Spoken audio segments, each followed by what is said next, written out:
una gran alegría en este plenario de este día jueves, ya jueves 5, si no me equivoco, 5 de septiembre, presentar a Miguel Ribagorda. Muchas gracias, Miguel. Les pido un gran aplauso para Miguel Ribagorda, que está en Madrid. Vamos a transmitir con él desde Madrid. Gran especialista en cuestiones teatrales, pero centralmente en teorías y análisis de la expectación teatral. Lo voy a presentar muy brevemente para darle enseguida la palabra. Miguel Ribagorda Lovera es dramaturgo, actor, director de escena e investigador teatral y docente. Es doctor en estudios teatrales por la Universidad Complutense de Madrid, ingeniero en telecomunicaciones por la Universidad Politécnica de Madrid, máster en artes escénicas por la Complutense, máster en neurociencia por la Universidad CEU Cardenal Herrera, socio de la Asociación de Directores de Escena, la ADE de España, y académico de la Academia de Artes Escénicas de España, especializado en el estudio de la creación escénica y la comunicación teatral, con un enfoque centrado en las neurociencias, que es un tema que apareció en la discusión sobre psiquiatría, ¿se acuerdan? El otro día con Marco Antonio de la Parra, ¿no? En 2019, la Unión Europea le otorgó a Miguel un sello de excelencia por su proyecto para su incorporación en los estudios teatrales en países pertenecientes a la Unión Europea. En 2021 es finalista y entre otros 7 países, ganador del premio en investigación en artes escénicas Artes Blay por su trabajo publicado, ¿no? El libro Un encuentro feliz, teatro y neurociencia, libro fundamental en los estudios sobre público desde el punto de vista de las neurociencias. En 2023, la Universidad Camilo José Cela de Madrid le encarga la creación y dirección del primer máster universitario oficial en dirección de escena en España. Así que, como diríamos en Argentina, un cráneo, Miguel Ribagorda. Gracias, Miguel, gracias. Te escuchamos. El título de tu conferencia es La campana de Gauss se sienta en la butaca, perspectivas de ciencias cognitivas y neurociencias. Te escuchamos. Gracias. Muchas gracias, Jorge. Y bueno, pues encantado de estar con todos vosotros. Me vais a permitir que os tutee. Es un placer asistir a un congreso como este y mucho más, pues que, en fin, me dejéis la oportunidad de compartir con todos parte de mis estudios, ¿no? Y en efecto, la campana de Gauss se sienta en la butaca, un título un poco raro, pero yo creo que va a ser fácil entender por qué la he llamado así. Y me gustaría empezar esta charla que tengo preparada con una nota de un libro que estoy seguro que muchos vais a conocer, ¿no? Dice, puedo tomar cualquier espacio vacío y llamarlo un escenario desnudo. Un hombre camina por ese espacio vacío mientras otro le observa. Y esto es todo lo que necesito para realizar un acto teatral. Como muchos ya habréis visto o adivinado, hablo de Peter Brook, el espacio vacío. ¿Y por qué quería empezar con esto? Bueno, es abrumadora, y afortunadamente es abrumadora, la cantidad de libros que se han escrito sobre ese hombre, ¿no? Que camina, sobre su cuerpo, sobre, en efecto, ese grado cero del teatro que oíamos al maestro de la Parra, ¿no? Cómo significa, cómo capta la atención para transformar al espectador. Y es normal porque en definitiva estamos hablando de técnica teatral. Y a la vez llama la atención el poco estudio que se le ha dedicado a ese otro hombre que desde la butaca ve caminar al primero. Y es un problema, porque la esencia del teatro, bueno, lo acabamos de leer en lo que dice Peter Brook, un gran maestro, no lo dice él solo, Grotowski también lo dijo. El teatro no es más que un actor y un espectador, poco más. Es lo que pasa entre el actor y el espectador. Por lo tanto, no podemos hablar del teatro, al menos pienso yo que no con propiedad, si no hablamos del espectador. Y yo me atrevo a decir más. Eh, no creo, yo creo que no podemos hacerlo si no lo integramos en el proceso creativo. Hablo lógicamente del espectador. Entiendo el teatro como el arte del espectador, porque junto al intérprete y la obra, lógicamente, son las únicas constantes para que haya teatro. Y consecuentemente, pues pienso que es tan importante como este. Claro, ¿desde cuándo hemos estudiado al espectador? Bueno, pues de una manera más formal, yo creo que los trabajos más serios documentados, aquí Jorge me podrás ayudar, yo creo que datan posiblemente como fenómeno social, de la década de los 70 del siglo pasado, con una aproximación desde la semiótica, ¿no? Y desde de las primeras conclusiones que se pueden leer, que se pueden extraer de estos estudios, yo me quedo con la no existencia de espectadores independientes dentro de un grupo de espectadores, que no es una perogrullada, ¿no? Esto es, a ver, la expectación, eh, la expectación de un auditorio se somete, perdón, a la de un espectador individual. Y esto es muy interesante y se estudia sobre todo en psicología social y en sociología, abordando el cómo la voluntad o el comportamiento individual de un espectador pues se adapta o cambia en función de la influencia del grupo.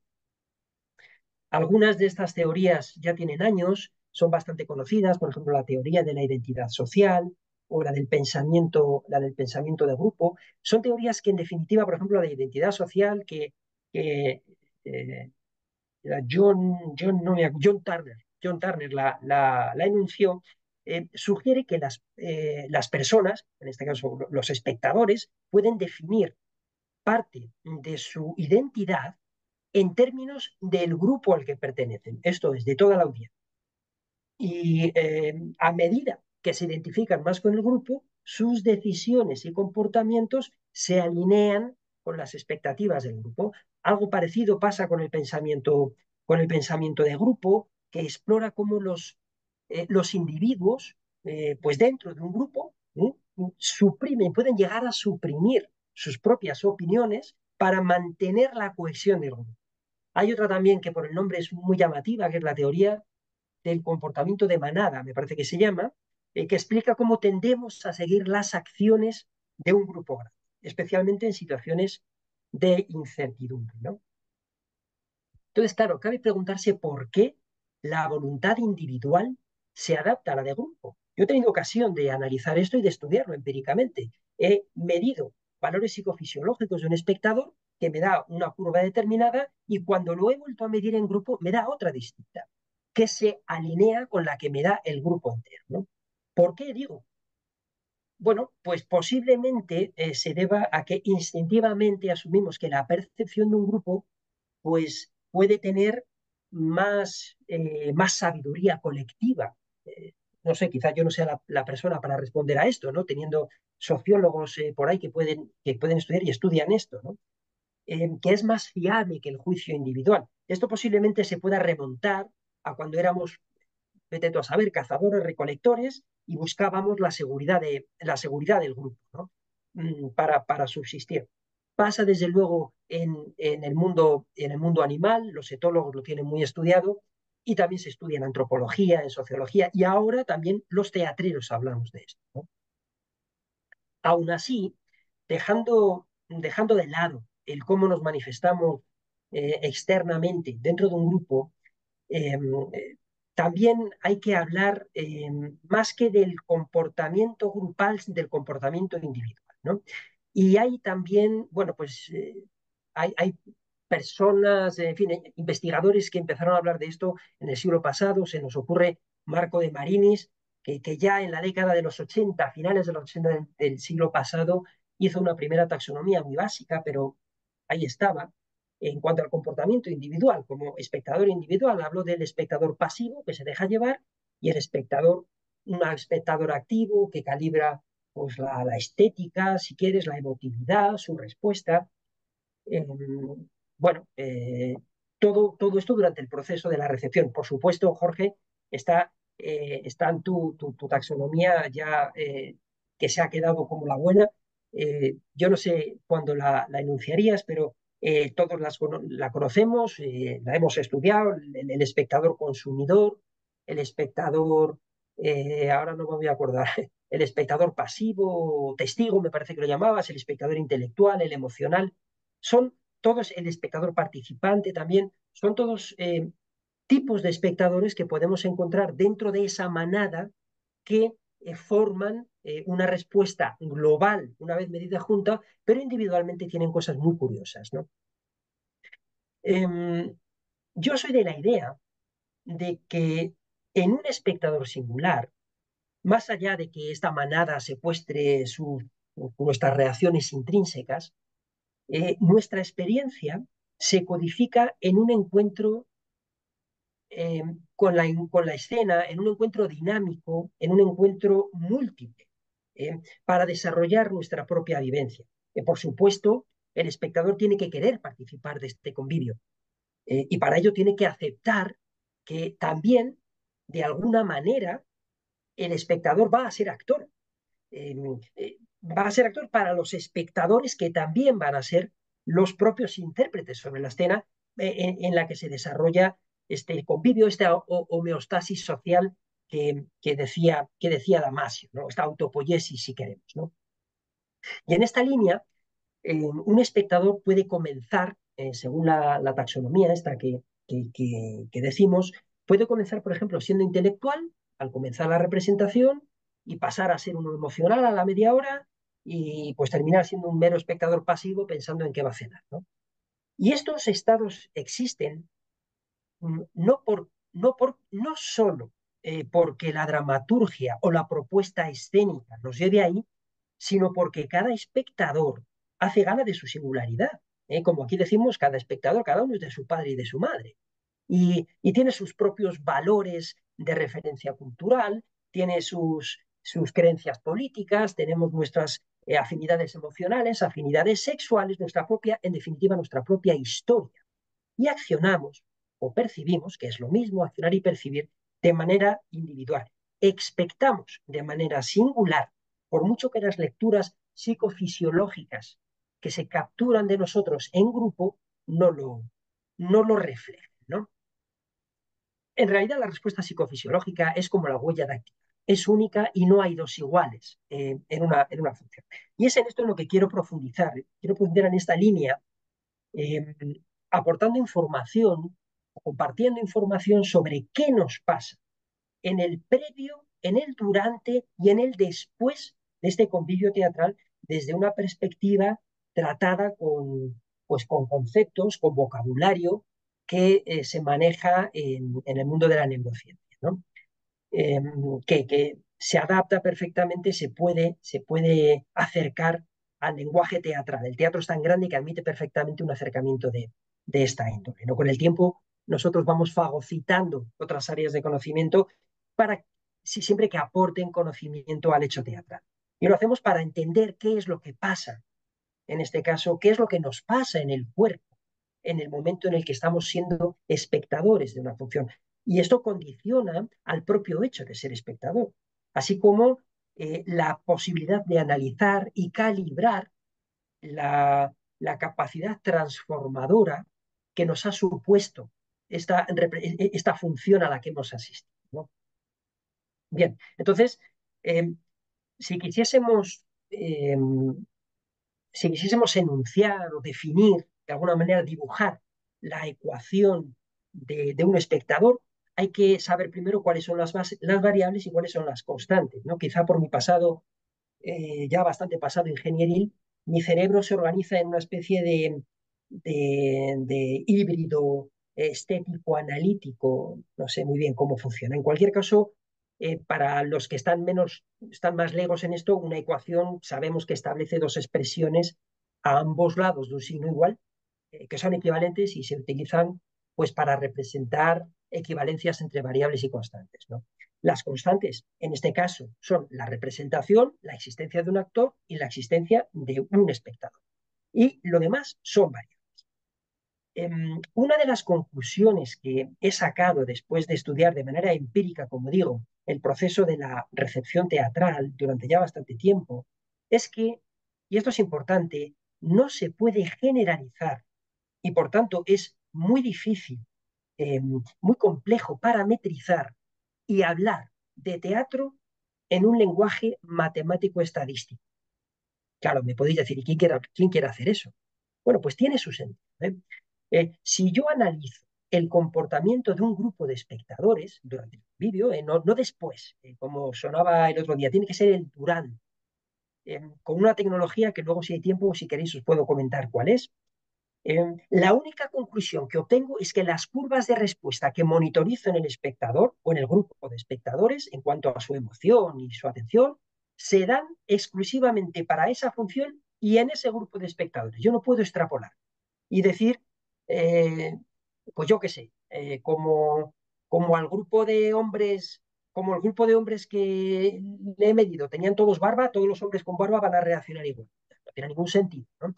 Es exclusivamente para esa función en ese momento y para esos hombres.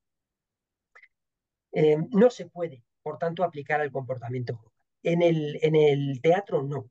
Lo que sí se puede afirmar es que los procesos por los que pasamos como espectadores, los procesos a los que someto al cuerpo receptor, son los mismos para todos los espectadores, ¿no?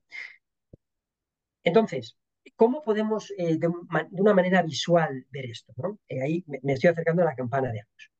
Pensemos, por ejemplo, en una representación concreta, y vamos a ver qué le pasa al organismo antes de la función, durante la función y después de la función. Y visualmente una manera sencilla de imaginarlo es a través de una campana de Gauss. Yo no sé si la audiencia sabe lo que es una campana de Gauss. Es una cosa muy sencillita, me vas a permitir que la dibuje aquí, hace algo así, no sé si se ve bien. Fijaos, este sería el antes, el durante y el después. El área que se define aquí abajo es qué nos pasa antes de la función. Este sería el durante y este el después de la función, ¿no? Es bastante gráfico esta, esta campana de Gauss, que como habéis visto, es una representación gráfica que se usa mucho en estadística y en probabilidad, y describe la forma en que los datos se distribuyen alrededor de un punto intermedio, de un punto promedio, de un valor, y que se asemeja, como habéis visto, a una campana, ¿no? Entonces, asumamos que ese valor es la obra teatral, ¿vale? ¿Qué pasa antes de que veamos la función, de que asistamos al teatro?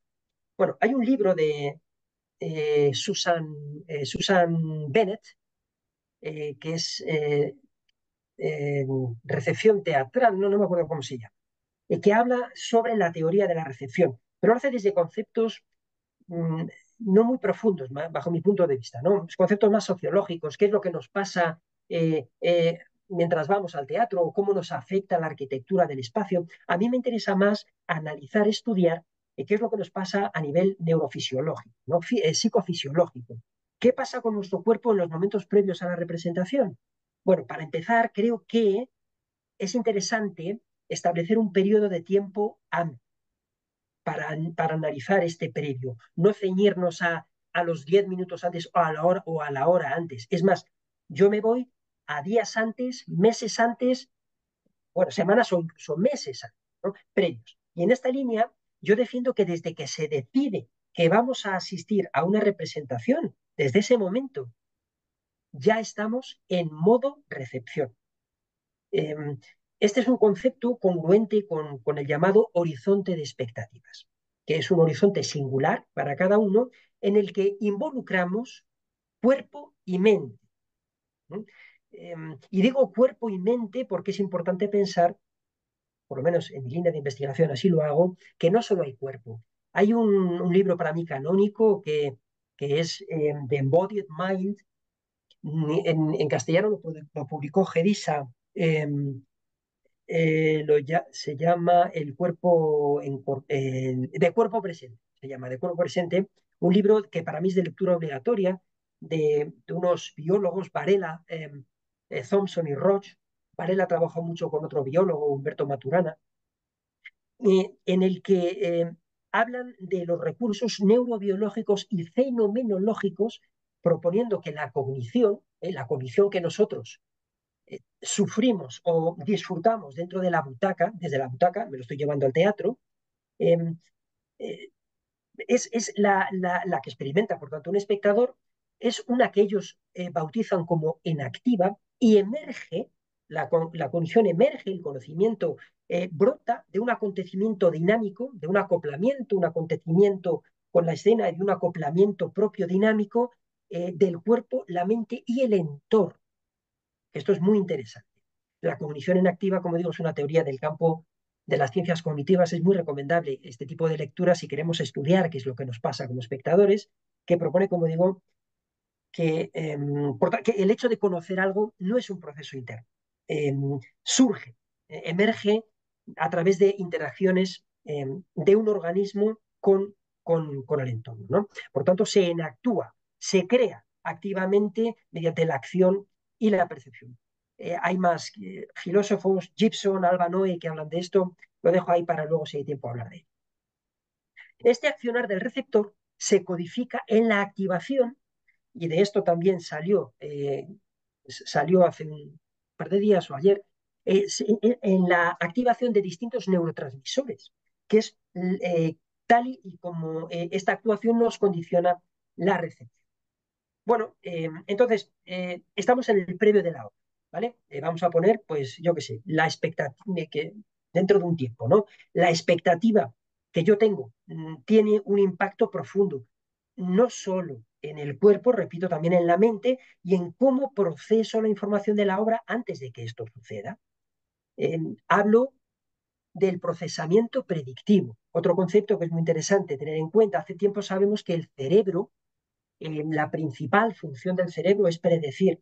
El cerebro, bueno, con el cerebro hacemos todo, es esencial, pues interpretamos el mundo exterior, coordinamos respuestas, yo que sé, mantenemos el funcionamiento corporal, pensamos, todo eso se genera desde una plataforma predictiva. Estamos constantemente prediciendo y lo hacemos de una manera consciente e inconsciente. Las neurociencias destacan este rol hablando de la generación de expectativas. ¿Cómo? Pues o bien basándonos en lo conocido mediante experiencias pasadas, o bien esperando por conocimiento no procesado en primera persona qué es lo que nos puede venir. Este modelo de procesamiento predictivo sugiere, por tanto, que el cerebro no solo reacciona a estímulos sensoriales, sino que también anticipa y predice los estímulos, ¿no? Digamos, por ejemplo, por poner un ejemplo concreto, y además es que me ha pasado esta tarde. Va a venir una compañía de teatro a representar Otelo. Otelo. Lo van a representar en abril del año que viene, en un teatro aquí en Madrid. Lo primero que hace Otelo, que a mí es una obra de Shakespeare que me apasiona, lo primero que hace mi cerebro, y por tanto mi cuerpo, es racionalizar esta información. Vale, ostras, Otelo, Shakespeare, teatro clásico, me gusta. Lo segundo que hace es recurrir a la memoria de las producciones de esta obra en la que yo haya participado, bien desde la producción o bien como espectador. Y sigo recabando información, me entero del equipo técnico, del teatro en el que se va a representar. Comienzo a describir mi horizonte de expectativas que podré comparar con los datos que obtengo en la medición que hipotéticamente pueda llegar a hacer durante la función si voy como espectador. Y en este momento mi cerebro ajusta su actividad para anticipar el estado que me va a suponer, en función de quién vaya a generarlo, lo que influye finalmente en cómo voy a percibir la función, ¿no?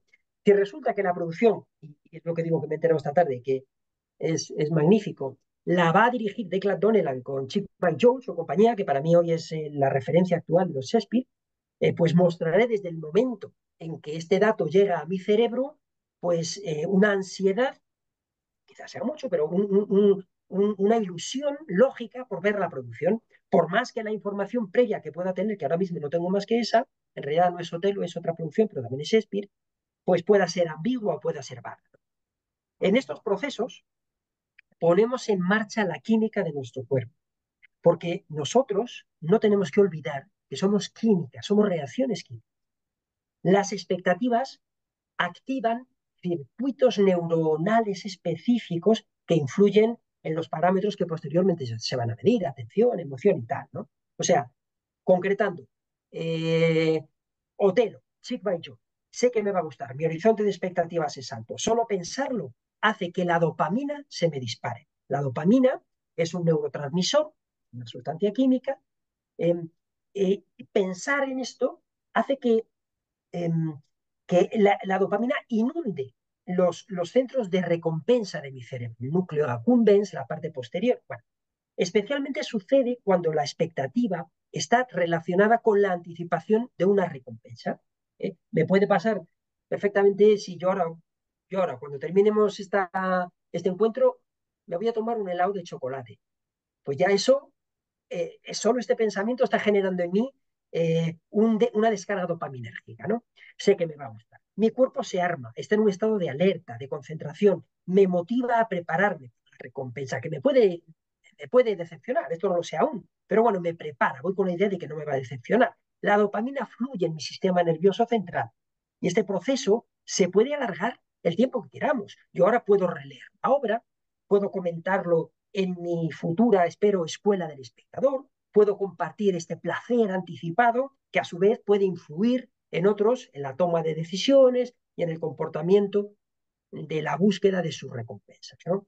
Claro, esto también puede desembocar, pues el caso, pero podría desembocar en un espacio no deseado. Yo, por ejemplo, doy clase a chavales de 12 a 16 años y en Madrid el año pasado, no, este año, el curso pasado, este año, hace unos meses vino Taylor Swift. Bueno, madre mía, la obsesión y la ansiedad que tenía. En esos casos, en este caso, sus cuerpos, que son sabios, reaccionan con la generación de otro neurotransmisor, la serotonina. La serotonina que se asocia a la regulación del estado de ánimo y a la ansiedad. Eh, claro, la presencia de la serotonina, por tanto, ayuda a moderar estas respuestas emocionales y a reducir las ansias, el estrés asociado con la incertidumbre de la expectativa, ¿no? Con respecto al estrés, hay otro neurotransmisor, es la noradrenalina. La noradrenalina que se libera frente al estrés para preparar el cuerpo frente a lo que puede venir. Lo que más nos puede pasar en el cuerpo, estamos hablando del cuerpo, pues yo puedo releer, como he dicho, la obra, puedo leer críticas, busco detalles, en definitiva, estoy hablando también de mis procesos atentivos. Mi atención para con la obra se ve alterada. Y cuando hablamos de atención y de neurotransmisores, estamos hablando del neurotransmisor glutamato.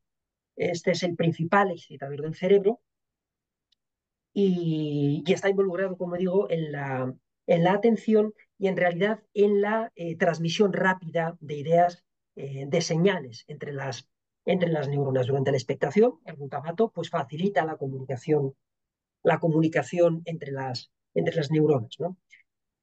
Eh, Liberar este neurotransmisión me hace estar alerta, me hace preguntarme cosas. Pues sí, ¿cómo voy a ir? Pues eso, ¿me va a gustar? ¿Cómo va, en el caso de que fuese Otelo, cómo va a convencer Yago a Otelo de que mate a Desdémona? ¿Cómo se va a escenificar su muerte? En realidad, me estoy preparando, mi cuerpo está preparando, está procesando información, está, repito, generando esa expectativa, esa generación de expectativa en fin, del proceso final de la obra, ¿no? Relacionando en este caso con este neurotransmisor con la atención.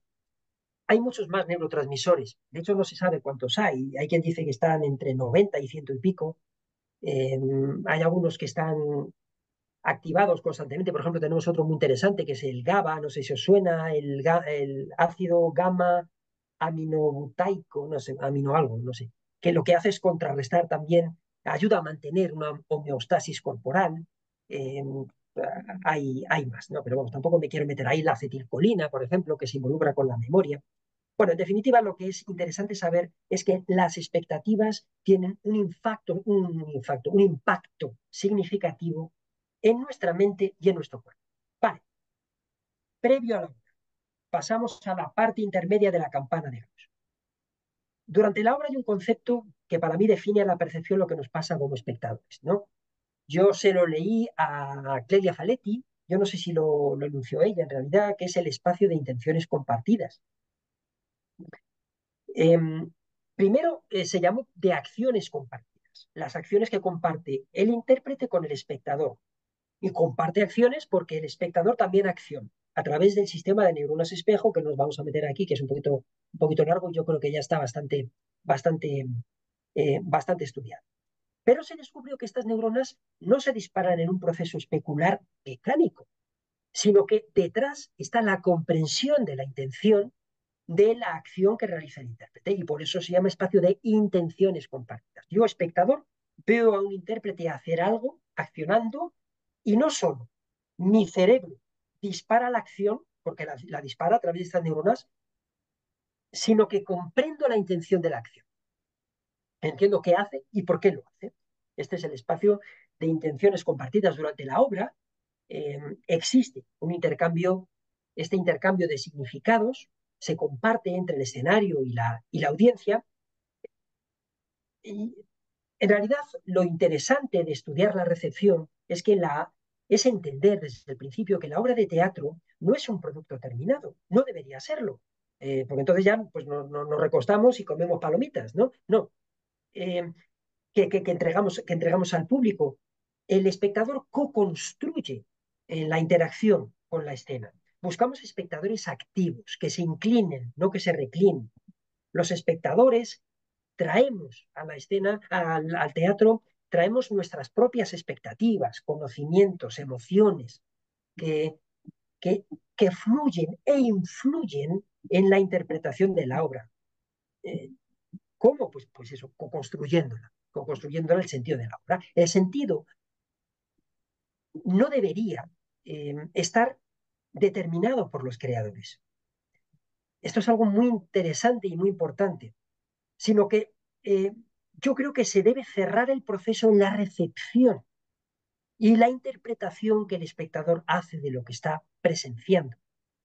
Por eso a mí no me gusta hablar de una cuarta pared. Yo siempre hablo de una gran ventana abierta a la platea que habilita un espacio de negociación entre lo que los creadores quieren transmitir y lo que el público percibe, interpreta y devuelve al escenario en este magnífico bucle que es magnífico, ¿no? Bueno, no me quiero enrollar. En definitiva, durante la obra, nuestro cuerpo como espectadores interacciona, co-crea, y en efecto también los mismos neurotransmisores que hemos visto antes funcionan. Funciona la dopamina que se libera cuando comprendemos lo que vemos proporcionándonos una satisfacción determinada, el glutamato, el neurotransmisor excitador, ¿no? Está activo y es esencial en los momentos en los que recordamos qué va a pasar si conozco la obra o aprendemos, ha pasado esto, el glutamato está facilitando esta autopista para que las neuronas estén disparadas, están funcionando constantemente, ¿no?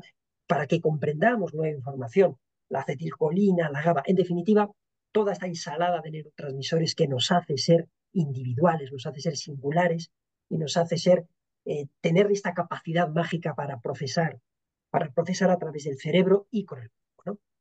Vale, pasamos al posterior de esta campana, ¿no? Cuando salimos de ver un espectáculo, en la última parte, digo, de esta campana, el cuerpo y la mente, indudablemente, yo creo que esto nos ha pasado a todos, experimenta respuestas emocionales, fisiológicas, cognitivas, que varían, lógicamente, en función del espectáculo y del espectador, ¿no? Y si, sobre todo, si ha cumplido con nuestro horizonte de expectativa. Por ejemplo, a mí me pasa, igual que a Jorge, se lo oía ayer, a mí me faltan las palabras. A mí la emoción me embarga y me cuesta articular ideas. Mm, Lógicamente, si ha cumplido este horizonte de expectativas o si lo ha superado, ¿no? Y si no, también, pero ahora os diré por qué, es distinto. Cuando me pasa porque estoy arriba, es porque mi cuerpo, mi cerebro, está liberando dopamina. Estoy siendo recompensado con placer. Los canales dopaminérgicos están abiertos, están fluyendo, me hace sentirme bien, me refuerza la idea de una experiencia positiva. Se me levanta el ánimo, ¿no? Podemos decirlo así también. Y además, la frecuencia cardíaca, también esto está medido, la frecuencia cardíaca aumenta. Bueno, quizá más durante la función, durante el posterior también se ha llegado a medir que la frecuencia cardíaca puede variar, ¿no? Lógicamente, disminuye a medida que nos relajamos. Percibo una sensación, digo, de bienestar general con una disminución del estrés y una tensión muscular más baja. En mi caso, yo también he comprobado, y esto creo que no es propio, no, seguro que no, que en esta parte de la curva yo experimento una especie de oleada de creatividad, de inspiración. Lo que veo me hace reflexionar, me abre la puerta a ideas nuevas. Esto lo podía haberemos hecho así, y esto, claro, ¿por qué? Y esto podía haber ido por aquí. Me hace crear, me hace reflexionar. Y me abre la puerta, como digo, a ideas nuevas, a emociones, de algo que no he visto, pero está en mi cabeza. Me hace estar activo. Pasado un tiempo me pueden entrar ganas de hablar de la obra, desde luego me pasa, de compartir la experiencia, ¿no? De explorar más sobre los temas tratados. A mí en particular me gusta ver cómo cada uno recuerda la obra con el paso del tiempo. Si lo hacéis vais a ver que cada uno recuerda algo y de manera distinta. Repito, somos individuales en nuestra manera de procesar por mucho que ya hemos visto lo mismo. Una experiencia positiva puede mejorar la capacidad de recordar detalles. Esto también está estudiado, porque eh, si, claro, se puede dar caso que a ti, por ejemplo, o que a mí me haya gustado algo y a alguno de vosotros no. Es posible, por tanto, que un recuerdo sea más vivo y otro más destructivo. En el caso, que es lo que decía antes, de que no nos haya gustado, nuestro cuerpo, que es muy sabio, libera un neurotransmisor que se llama cortisol, la llamada hormona del estrés, que hace que te sientas irritado, te sientes cabreado, perdonadme. A mí me pasa y os puedo asegurar que me puede irritar bastante si mi horizonte de expectativas se ha visto arruinado. Mi estado de ánimo baja, estoy decepcionado y me puede llegar a influenciar el resto del día y de saber si los días posteriores, ¿no? Me puedo descubrir fácilmente criticando el espectáculo internamente hasta 4 o 5 días después, analizando a lo mejor por qué no lo he entendido o por qué ha hecho eso esta producción, ¿no? Hay quien en estas circunstancias, pues oye, tienden al distanciamiento, a la desconexión, a la soledad, ¿no? En definitiva, como digo, el después tiene un impacto profundo en nuestro cuerpo-mente, influyendo en nuestro estado de ánimo, en nuestras emociones y en nuestra fisiología. Bueno, he tratado el antes, el durante y el después. Yo creo que podría quedarme aquí. Eh, si Buenísimo, te parece. buenísimo. Buenísimo, Miguel. Muchas gracias, muchas gracias. Y nos das otra mirada, ¿no? De lo que sería la relación del cuerpo con la actividad teatral, ¿no? En este caso por los neurotransmisores, bueno, y esta perspectiva. Nos quedan unos poquitos minutos para poder hacer alguna pregunta, entonces yo quería saber si alguien quiere preguntar algo. Adelante, adelante. Y por supuesto también si hay alguna en el streaming que me avise. Este,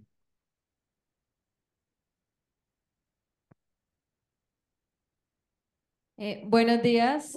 Lo primero es agradecer por esta charla. Me parece una charla muy interesante porque, digamos, en este caso yo también tengo una formación en neurobiología, digamos, con temas de neurociencia, y ese siempre ha sido como, digamos, uno de mis enfoques de investigación, el hecho de buscar como un punto de convergencia, no solamente, digamos, en mi caso, digamos, la danza como arte, digamos, estético, sino también ese punto de convergencia entre la ciencia como lo es la neurociencia y la danza. Entonces, pues lo primero que quiero decir es que me parece muy interesante como este proceso de investigación tan amplio que se ha hecho, que has hecho, digamos, con este caso de, claro, de ir al teatro, de ir a la obra como punto de referencia de investigación. La Mm. pregunta que yo quería hacer puntual es, digamos, en este caso tú mencionabas de unos referentes cognitivos y fenomenológicos que, digamos, has estado teniendo en cuenta durante este proceso de cómo analizar el proceso por el cual pasa una obra y, digamos, la posición del espectador. ¿Qué referentes me podrías brindar o, digamos, regalar respecto sí, respecto a a cómo ir hallando estos puntos de relación entre neurociencia y las artes escénicas. Que digamos, yo siento que acá en Colombia, puntualmente, hace mucha falta como buscar estas otras miradas desde también lo científico, digamos, como que ¿cómo logras llegar a ese punto de decir, listo, voy a analizar la escena no solamente desde la mirada artística, sino también Ya, desde otras zonas que son, pues, supremamente importantes? vale, muchas gracias por la pregunta. Bueno, el hombre y la mujer, quiero decir, como especie somos curiosos por naturaleza y yo soy muy curioso. Eh, yo, formado como ingeniero, he trabajado en hospitales porque la bioingeniería me ha apasionado. De hecho, estoy especializado en bioingeniería y me interesa el cerebro de una manera especial.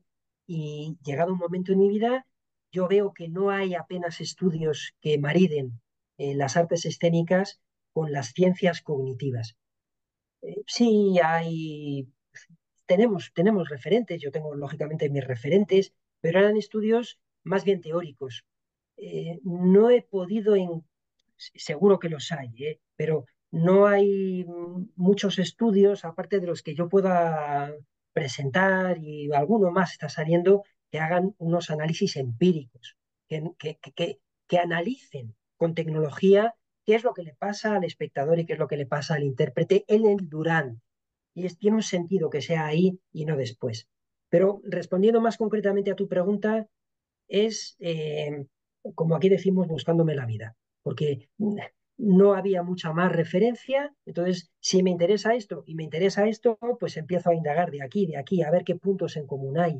Eh, pues te vas a la Facultad de Medicina y hablas con el catedrático de fisiología que te dice, bueno, pues aquí hay una cosa muy interesante que te... lógicamente en el teatro tenemos todos muchos referentes y voy desarrollando una teoría que finalmente desemboca en un estudio de la recepción desde el punto de vista neurocientífico y también de la interpretación, porque también para mí es muy interesante, ¿no? No sé si es esto lo que querías escuchar, porque en realidad tampoco sé si he entendido muy bien tu pregunta, pero aquí o te buscas la vida o hay Yo poco. creo que la pregunta, simplificando, sería bibliografía para ampliar esta perspectiva. Por ejemplo, tu libro, Un Encuentro Feliz. Yo recomendaría ese libro publicado por Por supuesto, Artesblay, y no ¿no? tengo ningún inconveniente en que si en algún momento se puede dar mi correo, yo facilito documentación, bibliografía, encantado. Y por supuesto hay otros estudios, hay muchos estudios y ahora si tenés ganas hablamos del tema porque se está aportando mucho, ¿no? No sé, por ejemplo también los estudios de Gabriele Sofía, De por Gabriel ejemplo. Sofía, sí, sí, por eh, ejemplo, es uno de mis mentores, Gabriel Sofía, sí. exacto, uno de los trabajos también publicados por Artesblay. Digo, esos materiales se consiguen en español y eso está bueno también como bibliografía para la docencia, ¿no? Pero después hay mucha bibliografía también en inglés, en francés, etcétera, ¿no? Prácticamente todo está en inglés. Exacto, Pero bueno, exacto. Pero bueno, y alguna pregunta más, porque tenemos muy poquito tiempo. Dale, así, yo tengo una que te quiero hacer, Miguel.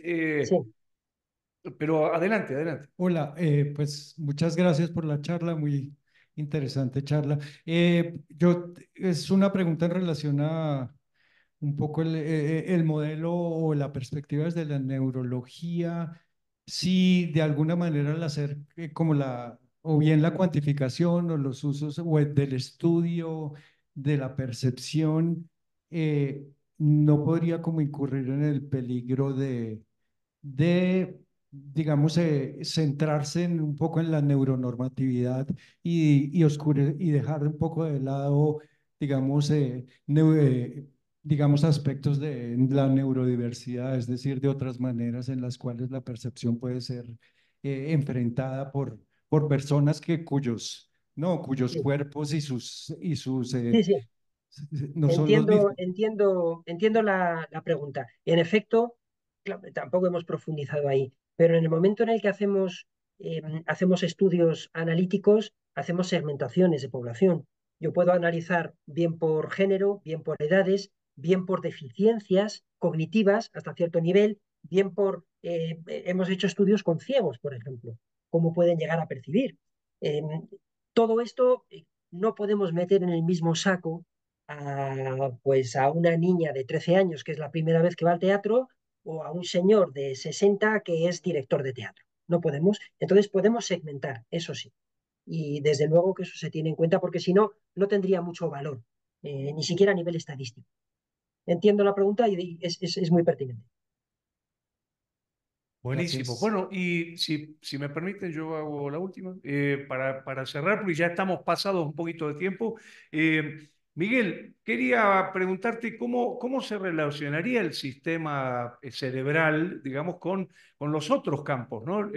Por ejemplo, supongamos, a mí hay una imagen que me fascina de un espectáculo. La pregunta sería, ¿qué es lo que hace que me fascine esa imagen, ¿no? Porque entiendo que la respuesta, digamos, de los neurotransmisores estaría vinculada a esa respuesta de fascinación, ¿no? Digamos, Sí, supongamos, la dopamina o la adrenalina va a ponerse en ejercicio a partir de un estímulo que ¿dónde estaría? En el sí, deseo, en la...